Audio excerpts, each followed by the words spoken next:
Sementara itu, saudara, cuaca buruk yang melanda perairan Laut Aceh telah mengakibatkan hasil tangkapan nelayan berkurang sejak beberapa pekan lalu. Bahkan sebagian nelayan di Pulau Banda Aceh masih enggan melaut akibat angin kencang dan gelombang tinggi. Selama dilanda angin kencang dan gelombang tinggi sejak 2 pekan terakhir ini, telah berdampak terhadap berkurangnya hasil tangkapan nelayan Aceh. Bahkan sebagian nelayan lebih memilih untuk tidak melaut selama dilanda cuaca buruk. Sebagian nelayan yang tetap melaut walau dalam kondisi cuaca buruk mengaku hasil tangkapan ikan berkurang drastis. Biasanya pada kondisi normal hasil tangkapan mencapai 40 ton per kapal, namun saat ini nelayan hanya mendapat hasil tangkapan ikan maksimal 15 ton.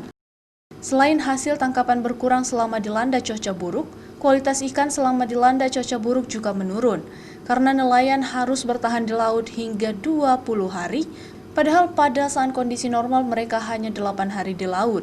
Karena kondisi laut itu agak angin kencang. Nah, berarti harga juga mahal ya? Agak mahal sedikit, agak mahal. Ya, nelayan sudah ada kondisi normal karena kondisi itu laut itu memang agak tenang, udah mau tenang. Sekarang ini udah mau tenang.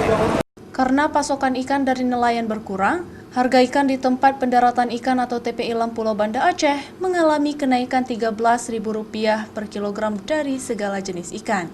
Seperti ikan tongkol dan dencis yang dijual Rp10.000 pada kondisi normal, saat ini dibanderol dengan harga Rp13.000. Raja Umar, Kompas TV, Banda Aceh.